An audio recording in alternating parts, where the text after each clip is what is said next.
દલિત સમાજ દ્વારા જન સ્વાભિમાન રેલીનું આયોજન કરવામાં આવ્યું।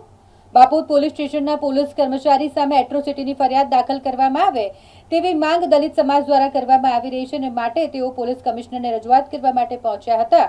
અટલ બ્રિજથી શરૂ કરવામાં આવી હતી રેલી, જે પોલીસ ભવન સુધી આયોજિત કરવામાં આવી હતી અને પોલીસ ભવન ખાતે આ તમામ દલિત સમાજના લોકો ધરણા પર બેઠા હતા। આ દરમિયાન પોલીસ અને દલિત સમાજના આગેવાનો અને લોકો વચ્ચે ઘર્ષણ પણ સર્જાયું, જે દરમિયાન પોલીસે 80 જેટલા દલિત સમાજના લોકોની અટકાયત કરી અને તેઓને શહેરના અલગ અલગ પોલીસ મથકે લોકઅપમાં બંધ રાખવામાં આવ્યા હતા। જો કે મધરાતે તેઓને જામીન પર છૂટા પણ કરાયા।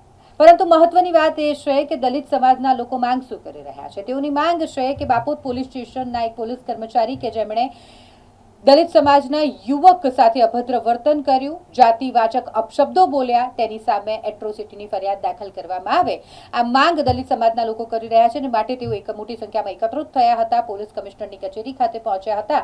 જાગો પોલીસ કમિશનર જાગોના નારા લગાવ્યા હતા અને તેઓ પોલીસ ભવન ખાતે ધરણા કરી રહ્યા હતા। આ દરમિયાન પોલીસ દ્વારા આ તમામ લોકોને હટાવવાનો પ્રયાસ કરવામાં આવી રહ્યો હોય, આ દરમિયાન લોકો અને પોલીસ વચ્ચે ઘર્ષણ થયું। 80 જેટલા કાર્યકર્તાઓ દલિત સમાજના આગેવાનો જેઓની અટકાયત કરવામાં આવી અને તેઓને અલગ અલગ પોલીસ મથકે લઈ જવામાં આવ્યા હતા। જો કે મધરાતે તેઓને જેલમાંથી મુક્ત પણ કરાયા છે। जिंदाबाद संविधान जिंदाबाद संविधान जिंदाबाद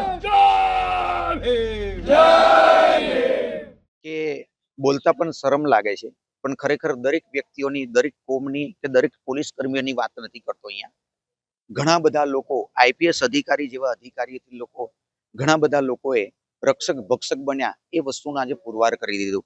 15/5/2026 ના રોજ બાપોદ પોલીસ સ્ટેશનની અંદર કંઈક અલગ રીતે ગયા હતા અને અલગ રીતે કોઈ શાબ્દિક પ્રહારો અને જાતિ વિષયક બોલ્યા। એ બોલ્યાને અમે એકલા નતા, 15 લોકો હતા, સીસીટીવી કેમેરા હતા, આખો દિવસ 12.5 કલાક સુધી બેસાડી રાખ્યા, એફઆઈઆર ના કરી। અમુક તત્વો સમાજના એ બીજાને સામે અમારી ઉપર ઉભા કરી દીધા અને એમને એ લોકોએ એવું વિચારી લીધું કે બે સમાજ સામે સામે આવ્યા છે, એવા સમાજના ગદ્દારો અને દલાલ લોકોએ બી એમને સપોર્ટ કર્યો। એની વસ્તુનું દુઃખ છે અમને લોકોને કે તમે કોઈ પણ જગ્યાએ જાઓ, તમારે ઘર વાપસી કરવી પડશે ને ઘરે જ આજે મારી સાથે બનાવ કરેલો કાલે તમારી સાથે બનશે, પરંતુ એ લોકોએ સપોર્ટ ના કર્યો અને એફઆઈઆર અમારી ના લીધી। એના લીધે પછી અમે લોકોએ જ્યારે એ આપી કે ભાઈ અમારે રેલી કાઢવી છે, તો રેલીનું બી લેખિતમાં એમને મના કરી દીધું કે નહીં આપવામાં આવે। પરંતુ જ્યારે રેલી કાઢી ત્યારે થોડો ઘણો સપોર્ટ મળ્યો કે આ લોકો, આ કોમના લોકો શું કરવાના છે, બેસશે, ધમાલ કરશે। જે મેં સાંભળ્યું છે, મીડિયા લોકોને એવું કીધું કે આ લોકોની બાઇટ કોઈની લેતા નહીં, કેમ કે આ લોકોના ધંધા જ આ છે, આ બધું કરવું તો શું એ અમે ધંધા કરીએ છીએ? જે પણ વ્યક્તિ બોલ્યો એ તમારા મીડિયાના માધ્યમથી કહેવા માંગીએ છીએ, અમે આ ધંધા નથી કરતા। આ રોડ ઉપર ઉતરવું કેમ પડે છે? કેમ કે તમે લોકો જ્યારે રક્ષક ભક્ષક બનતા હોય અને ખરેખર આ કેસ બનતો હોય અને એટ્રોસિટીનો જે કાયદો ઉપર છે તો એને તમે ઉગાડીને પી જાઓ અને સંવિધાનની ઉપર તમે થતા હોય તો સંવિધાનને માનનારા લોકો એનો તો તમારો વિરોધ કરશે ને કરશે। એના માટે આજે એક સ્વાભિમાનની રેલી પોલીસની વિરુદ્ધમાં રાખવામાં આવી હતી।